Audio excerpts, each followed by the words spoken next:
भाई बाबा साहब अम्बेडकर की जन्म की मंगल कामनाएं आपको।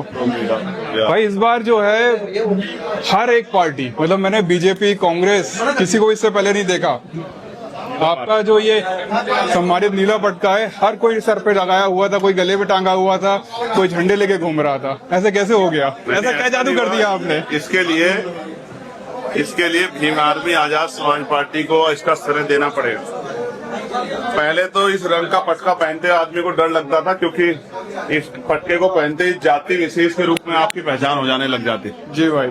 लेकिन पिछले 6-7 सालों में जिस तरह का संघर्ष पहले भीम आर्मी के माध्यम से और फिर आजाद समाज पार्टी के माध्यम से छोटे बड़े कार्यक्रम करके, गांव-गांव जाके यात्राएं निकाल के, जन जागरण अभियान चला के जो माहौल आजाद समाज पार्टी ने बनाया है, आप महसूस करो, आपको लगा होगा कि बाढ़ आ गई है। हर कोई बाबा साहब के रंग में खुद को रंगा हुआ महसूस कर रहा है। बिल्कुल। कभी कभी कहते हैं ना, जब आंधी चलती है तो हर व्यक्ति उस आंधी में जो है अपने आप को समाहित कर लेता है।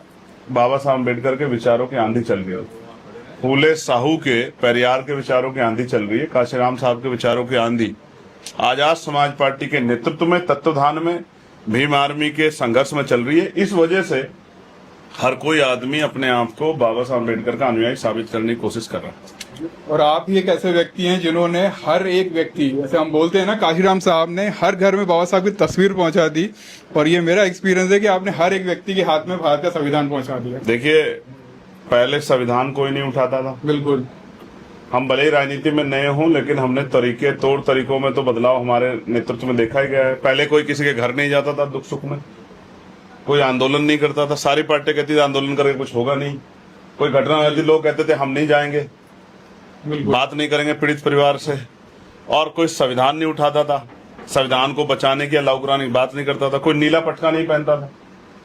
ये सारी चीजें, बदलाव ये इसलिए हुए हैं क्योंकि आजाद समाज पार्टी, भीम आर्मी के लोग निरंतर काम कर रहे हैं। और आप देखो, अगले 10 साल बाद महसूस करो, मैं मानता हूं कि सुबह उठ के लोग बाबा साहब का नाम लिया करेंगे और सोने से पहले बाबा साहब का नाम लिया करेंगे। बिल्कुल। जिस तरह की परिस्थिति बन रही है, साहब हो ही जाएगा। जिस तरह लोग जो है आज के इस 21वीं सदी के, बाबा साहब ने कहा था ना 20वीं सदी आपकी, 21वीं सदी हमारी। बाबा साहब इस 21वीं सदी के मसीहा हैं, भगवान हैं, नायक हैं।